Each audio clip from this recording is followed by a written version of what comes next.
Welcome back, Imagine. Finding a quarter so rare it could pay off your house. Sounds impossible. Think again. Today, we're diving into 10 of the most valuable U.S. quarters ever found. Real coins worth 300,000 or more. And yes, some even cross the $1 million mark. One might be sitting in your drawer right now. Stick around, and if you love discovering hidden treasures, don't forget to subscribe so you never miss the next rare find. Let's get straight into it. First up, we have a coin that may look ordinary at first glance, but once you know its story, you'll never look at your pocket change the same way again. Take a close look. This is the 1982 P. Washington quarter. And yes, it's seen better days. The surface is worn. The details are faded. But don't let that fool you. This circulated coin has a shocking backstory that could turn a dusty drawer find into a small fortune. Now, here's what's truly fascinating. 1982 was the year the U.S. Mint stopped producing uncirculated mint sets for the first time in decades. That means collectors had far fewer pristine examples of 1982 coins to hold on to, and the ones minted that year. Most went straight into circulation. That's exactly what makes a high-arrayed version of this quarter extremely rare today. In circulated condition like the one you're seeing, this coin might seem like pocket change worth just 25, but here's the twist. If this same coin was found in mint state condition, like MS-67, or higher, it could fetch anywhere between $4,000 and $12,000, depending on the auction house and collector demand. But wait, it gets even more exciting. Some 1982 peak Huarta quarters come with a rare no mint mark strike, through error or double die obverse, and these versions, or PCGS, that's right.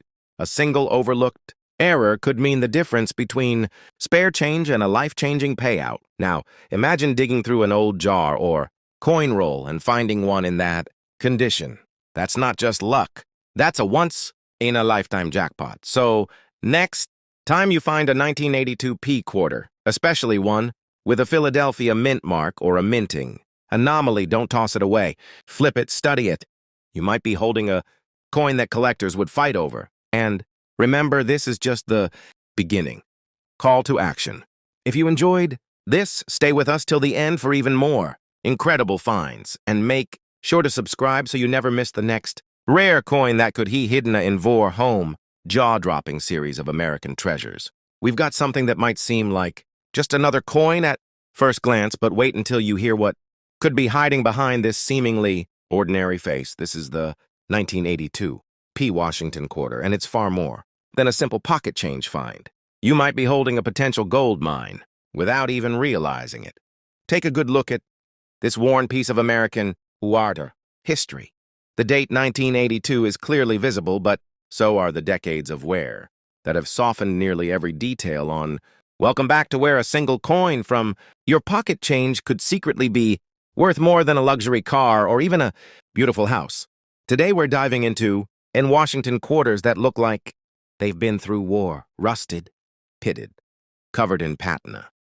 Yet their shocking values will leave you speechless. By the time we get to number 1, you'll be questioning every quarter you've ever spent. So grab your magnifying glass because the next few minutes could change the way you look at loose change forever. And before we get started, make sure to subscribe so you never miss another jaw-dropping coin discovery. First up, we have a 1986 D Washington quarter that looks like it's been hiding in the bottom of an old tackle box for decades. The surface is covered in heavy black toning and uneven patina with deep wear across Washington's profile. Most of the fine details, like his hairlines and the crisp lettering, are almost gone. Yet, this coin tells a story that makes collectors lean in closer. You can see pits and rough texture across the fields, a sign it's lived through years, circulation possibly rattling around in countless hands since the Reagan era. Now here's the surprise. Even in this extremely worn condition, certain 1986 D quarters can command serious attention if they have the right traits. This year's Denver Mint run had its share of striking anomalies, slightly misaligned dies, weak strikes, and even rare double. The obverse varieties that only reveal themselves under magnification add in unusual patina or eye-catching toning, and suddenly what looks like a beat-up piece of change can spark a bidding war. The reason mintages from this period are still high. But finding one that survived with a dramatic, natural black tone, especially if paired with an error, is far less common. Collectors love coins that combine history, rarity, and visual character. And this one ticks all three boxes. For a standard circulated 1986D, you might expect only face value. But if yours shows an identifiable error or dramatic natural dark toning like this, values can start climbing. In well-preserved mint state examples, prices can hit $1,000 or more for certified gems. Add in a major error, such as an off-center strike or a strong double die, and you could be looking at $25,000 or beyond in high-grade examples. The black patina high character pieces in certified condition can even push past the $150,000 mark in the right auction, especially when taboo. Determined bidders lock horns. It's the kind of coin that makes you wonder how many like this have slipped away in spare change because no one took a second look. This is why experienced collectors always say condition tells the story, but rarity writes the paycheck. 1986 D. Washington, quarter without a mint mark, meaning it was struck at the Philadelphia Mint. The obverse portrait of Washington by John Flanagan had become iconic by this point. But collectors often note that the details of the strike can vary depending on the mint and the condition of the coin.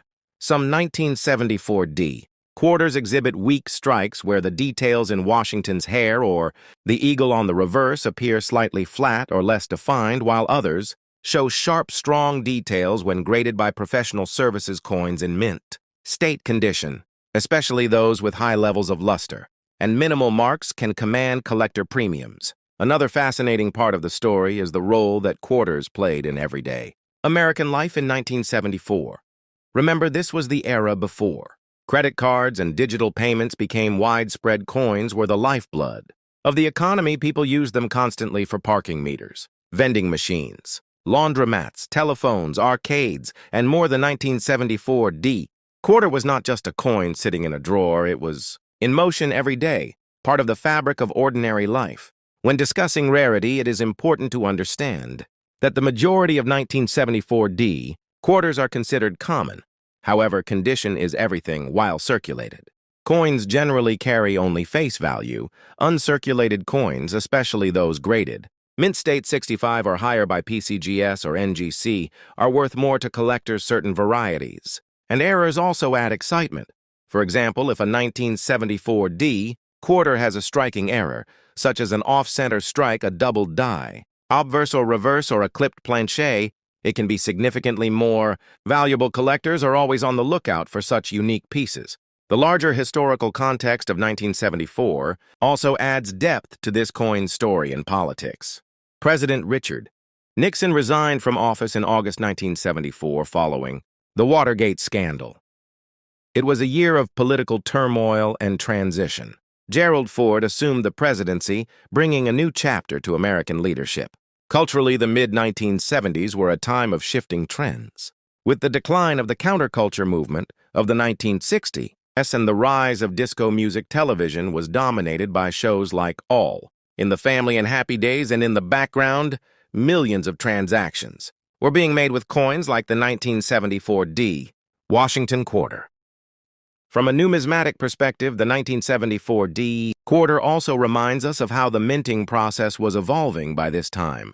The U.S. Mint had increased its production capabilities, and the clad coinage system, introduced in 1965, was firmly established. The Denver Mint played a major role in this mass production effort, which ensured that every American had access to the coins needed for daily commerce. Yet despite being common, these coins still hold interest today because they are a window into the past. For collectors, the thrill lies in finding coins that stand out, whether through condition, rarity, or historical context. A pristine tela de 1974D quarter found in a mint set or original bankroll can be a small-time capsule preserved from an era long gone. When examined under magnification, you can appreciate the craftsmanship of the design, even if it was mass-produced and intended for everyday transactions.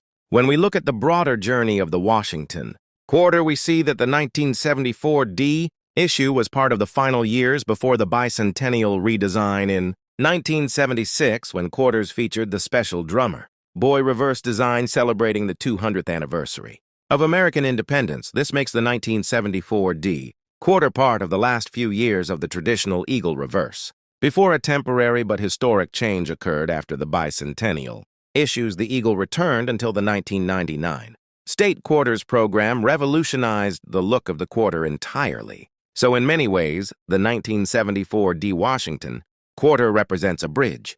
It connects the long-standing tradition of the Washington quarter design that began in 1932 with the major changes that were just around the corner in the late 1970s and 1980s. It is a coin that speaks to stability, familiarity, and continuity in a time when America was experiencing dramatic shifts politically, economically, and culturally. By exploring the 1974 D Washington quarter, we do more than study a piece of metal. We reconnect with a specific moment in American history. The sounds of jukeboxes playing in diners, the feeling of dropping a coin into a payphone, the sight of kids racing to buy candy with pocket change. This coin was there for all of it, and now, decades later, it carries not just financial value but emotional weight as well. Collectors today can find the 1974 D quarter with relative ease, but those who seek higher grades or special errors will always have a challenge and the reward of discovering a perfect specimen is what makes numismatics so engaging and this coin reminds us that history is not only written in books or monuments, but also in the everyday objects that pass through our hands. And so as we look closer at the 1974 D Washington quarter dollar, we see more than a coin. We see a story of America, a story of design, economy, politics, culture, and memory, a story that still speaks to us. Now we have the 1982 P Washington quarter without a mint mark, meaning it was struck at the Philadelphia Mint. At first glance, this coin doesn't scream fortune. The surface is dull, the silver. Gray color has faded into a softer, almost chalky tone, and the high points have been flattened from years of use. Nicks and small scratches are scattered across both sides, the kind you'd expect from a coin that's been rattling around in pockets, cash drawers, and change machines since the late 1970s. But here's the twist. While most people see a common quarter, the right 1982 P mint mark can turn into a collector's payday. That makes jaws drop. You see, the Philadelphia Mint produced millions of these in 1982 P, so in average condition, they're not rare, but survival in pristine state is another story. These coins saw heavy circulation, and very few were set aside right after minting. That makes untouched examples extremely scarce today. When one shows up in mint state, condition, bright luster, razor sharp, details, no signs of wear, collectors will pay serious money. Top grade, certified pieces have brought in between $3,000 and $5,000. But the real money isn't just in condition, it's in errors. This date is notorious for certain varieties that slip through the mint's quality control. Among them are off-C-center strikes, where part of the design is missing. Double-die obverse examples, where the lettering shows clear, doubling, and even the rare transitional plow errors where the coin was accidentally struck on the wrong metal. Blank. These are so few and far between that most collectors will go their entire lives without finding one in change. Imagine holding a coin like this, in circulated condition, and learning it has an off-center strike worth $15,000. Or picture a near-perfect uncirculated double die selling for $85,000 at auction. Now push that even further. A transitional error where the coin was struck on a leftover silver-clad planet instead of the proper copper nickel. Composition can send values soaring past $300,000. And yes, even a coin with honest wear can bring thousands if the error is rare enough and the demand is high. Looking closely at this 1982 P mint mark quarter, you can see the years in its surface, the edges smoothed by countless hands, the fine details faded yet still enough character for a trained eye to recognize its potential. This is what collectors love. The mix of history, scarcity, and the thrill of the hunt. It's why even a coin that looks dull and tired might still deserve a second look under magnification. And that's the point. Coins like this prove that treasure isn't always shiny. Sometimes it's worn, understated, and hiding in plain sight in a jar of change or the bottom of an old purse. The next Time you find a 1982p quarter, especially without a mint mark, flip it under the light, check for errors, and think twice before spending it. You could be holding a piece of U.S. minting history worth far.